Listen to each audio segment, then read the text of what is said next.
पहिले सुमरो गौरी गणेश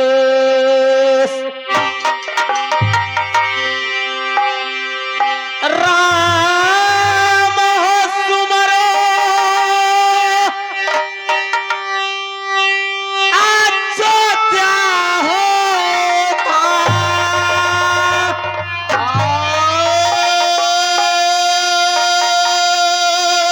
महादेव सुमरो भैया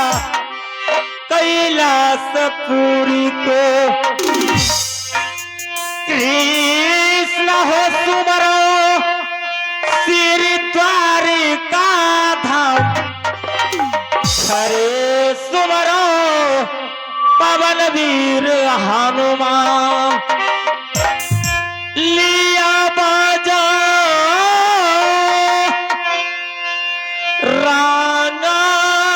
बलि जी के हो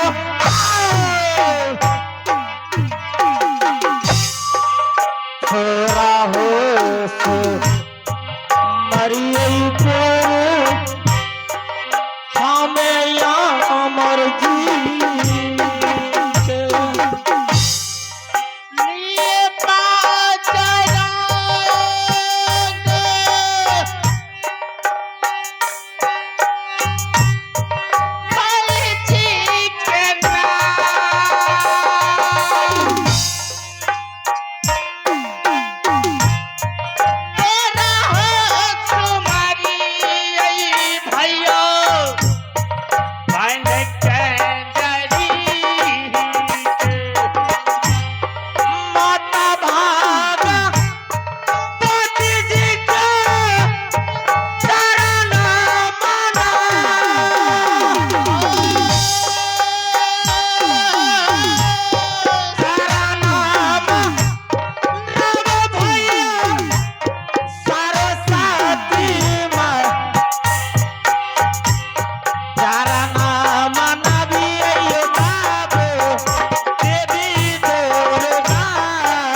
अकेला मो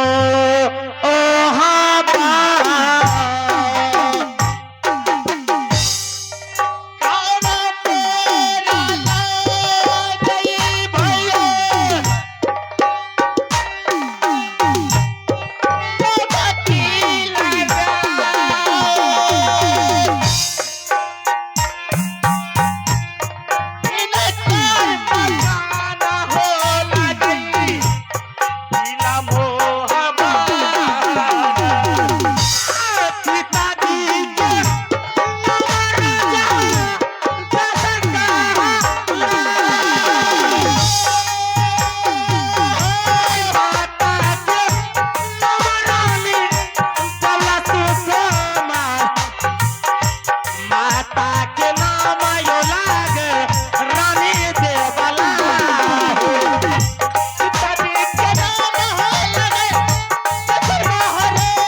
और गीतों में राग होते हैं, सुरों में साज होते हैं और गीतों में राग होते हैं।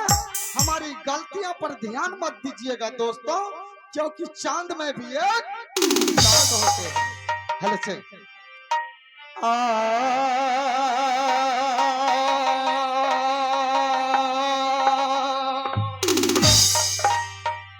सदा भवानी ताहिनी, सदा भवानी ताहिनी, जिसन मुखर गणेश,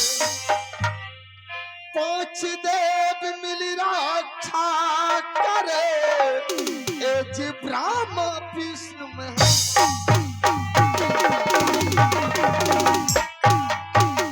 एज नाटक करू बखान ध्यान,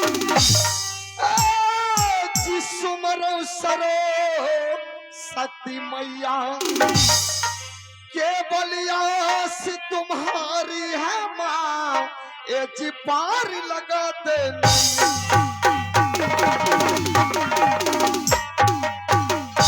जिन बाबू ने कंपनी चलाया, जिस सिकंदर बाबू नाम, जिला तो शहर सा लागे, जिम्मा घर नीच मका,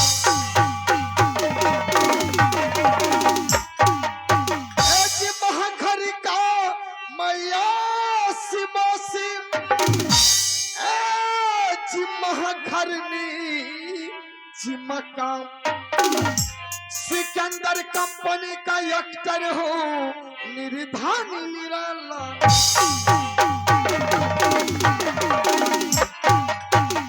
अरे पहले सुमरा गौरी गणेश को,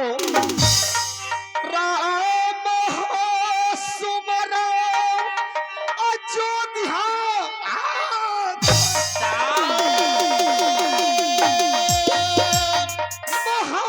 महादेव सुमरा कैलाश पुरी को, कृष्ण सुमरऊ श्री द्वारिका, हरे पवन पीर हनुमान का सुमरऊ, लिए बचा राग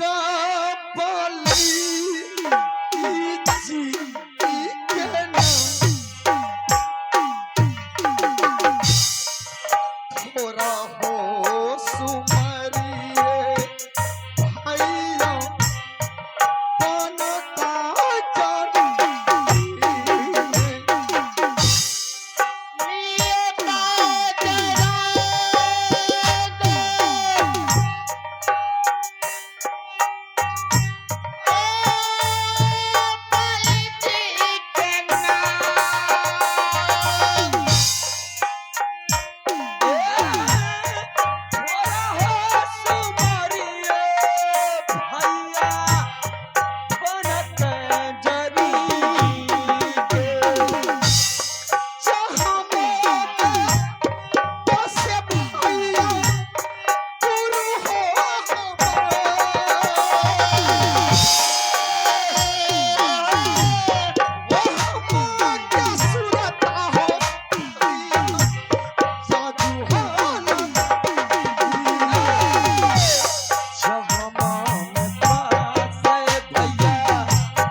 हेलो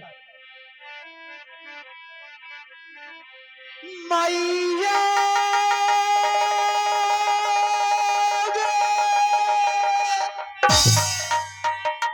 सुना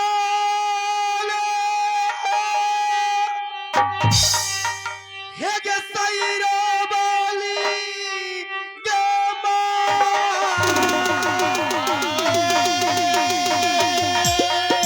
हे गे तोरे गे भरोसा भगवती गे अलियौ सा आबू हे माता है के सोडल को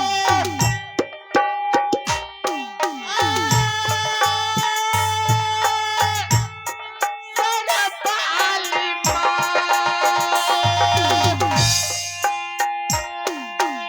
तेरे के भरोसा देवी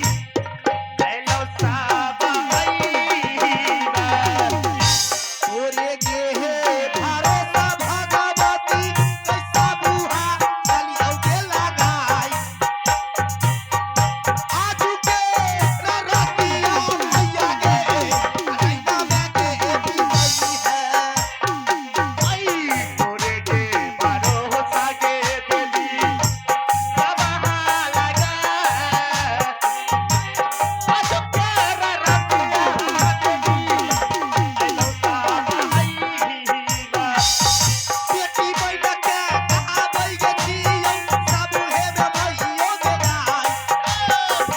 आजू के रतिया गे भइयो कंठ में तू गे बसी है तेरी बानी कदियो के बता सब हाथ दे सब हाथ कदिया माता लीला के बताए सब हाथ के लगिया माता रतिया सब आईबा कतकारो तो बीबी करवा गे माता रामानव यही हमें दूरा के जाय रामानव यही हम भैया दूरा जाय मत करो सती जी के चरण में करना मानव ये हमें दूरा जाके जाए करना मानव ये हमें देवी दूरा जाके बाबू ये भैया सबके चरना ये मनाई करना मानव ये बाबू तोरे चरना बाबू ये भैया सबके चरण ना मनाए करना मानव ये हमें तोरो चरण है दीदी के वही सबके चरना ये मनाई करना मानव ये भैया तोरे चरना दीदी ये भैया सबके चरण ना मनाए करना मानव ये हमें तोरो चरण है हे ये हमरो के नहिरा ये लागई छैना जी हमरो के नहिरा लागई ये लगाईना हमारो के नहीं रगे दीदी सलखी लगा हमारो के नहीं रगे दीदी दीवाना ही ना वाला पिता के नाम कटलो मोहरा पिता के नाम कटलो कहलाई बताइए भैया ना जाई ना दे पिता के नाम चला मोहन भैया के नाम लागे सिनारे बजा भैया के नाम लागे लगाई न तेवा छोटा दुलरवा लागई भोगा दीदार छोटा दुलरवा लागई राजा भोगा दीदार छोटा दुलर वाला के भोला दीदार छोटा दुलर वाला के बाबू भोला दीदार हमरी नाम सोनाय रंगा पाय हमरी नाम ये अपनी नाम सोना कुमार अपनी नाम आए रंग सोनार भैया बुला के दुर्गा हमाय दुर्गा तुमरे के बखरी हिवाली माता बुल्ले तुम्हारे गामा माता ही लागे हाय बेटी पर हे ये सासुरारा आये बस यही ये मास्टर है ये मोहबी अकीला ये रात ससुर जी के नाम गई राजा जा सरसी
hello check hello check hello सम्मानित सज्जनों, माता एवं बहन और महफिल में बैठे हुए हमारे पिता तुल्य तमाम श्रोता भगवान को हम श्री आनंदी नाटकला परिषद महाखर सिमरी बख्तियारपुर सहरसा सभी दर्शकों के चरणों में लाखों लाखों बार नमन करता हूं, लाखों लाखों बार नमन करता हूं। तो आइए हम लोग एक नन्हे मुन्ने कलाकार जो कि हर आदमी की मनोकामना तो पूर्ण नहीं कर सकता हूं, फिर भी आशा है कि जहां तक हो सके आप लोगों का सेवा करने में प्रयास जारी रखूंगा। कृपया जो भी टूटी फूटी होंगे बच्चे समझ करके आप लोग क्षमा प्रदान करें। तो आइए, जब हम लोग एकत्रित हुए हैं माँ सरस्वती के प्रांगण में, तो एक बार माँ सरस्वती की जय जयकार होना चाहिए। दोनों हाथ उठा करके सच्चे दिल और पवित्र आत्मा से बोलिए माता सरस्वती की, बोलिए बाबा बिजवार की, बोलिए श्याम रामचंद्र भगवान की, बोलिए मुरलीधर कृष्ण कन्हैया लाल की, बोलिए पवन पूत हनुमान की। शाबाश। घारा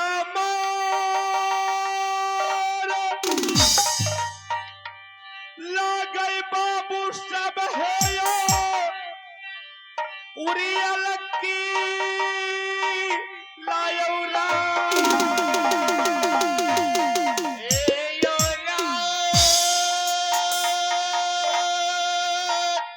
हमरो के धारा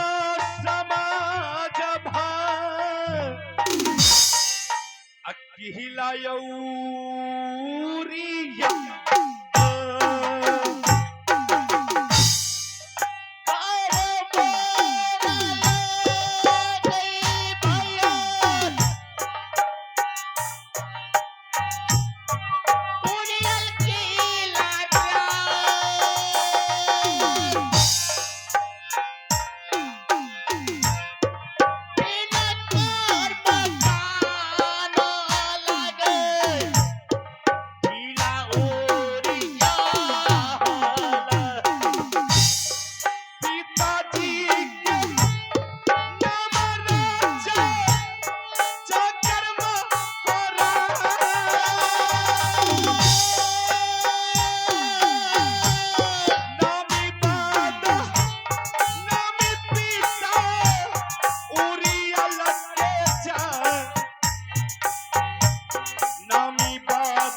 उज्जैन किला राज पड़ता है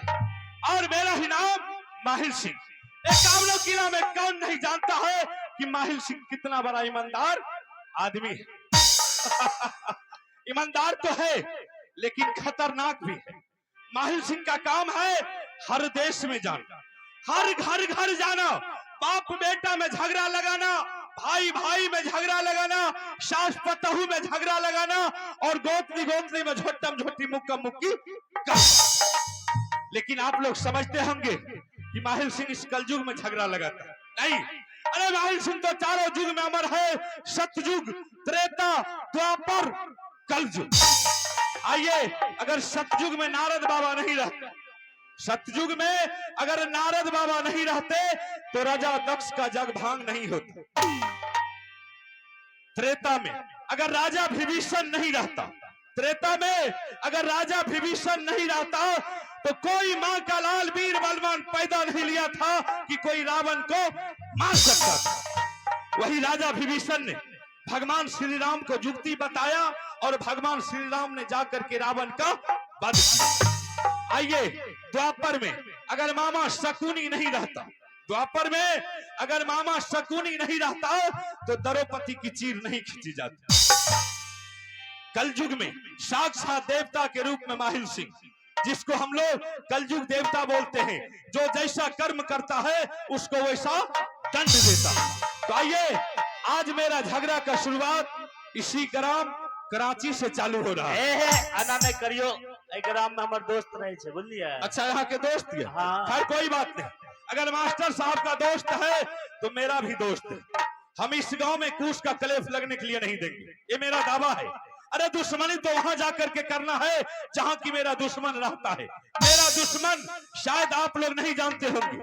मेरा दुश्मन मेरा सगा भागिन बाबू रुदल सिंह हमारे 151 बेटा को पंजा तोड़ करके गंगा घाट में फेंक दिया। और उसी रोज उसी दिन हम कसम खाए थे, राय रुदल सिंह, जैसे तुमने हमारे 151 बेटा को पंजा तोड़ करके गंगा घाट में फेंक दिया है, जब भी मुझे मौका मिल जाए तो तुमको और तुम्हारे राज को बर्बाद नहीं कर डालूं तो फिर मेरा नाम माहिल है।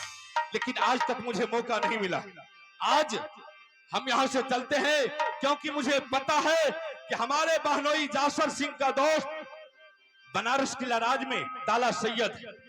सबसे पहले आज हम यहां से बनारस किला राज की तरफ रवाना होते हैं और सबसे पहले जाकर के मौलाना साहब से पूरे बनारस किला राज का समाचार पूछेंगे। अगर हो सकता है कहीं मुझे चुगली करने का थोड़ा सा भी जगह मिल जाए तो हम आप लोगों के साथ वादा करते हैं कि सुबह तक इसी तरह शांति का दान देकर के आप लोग मेरे साथ बने रहिए, आप लोग बैठे रहिए और सुबह होते होते पूरे मोहबा किला राज को हम गर्दा गर्दा नहीं उड़ा देंगे तो फिर मेरा नाम माहिल है।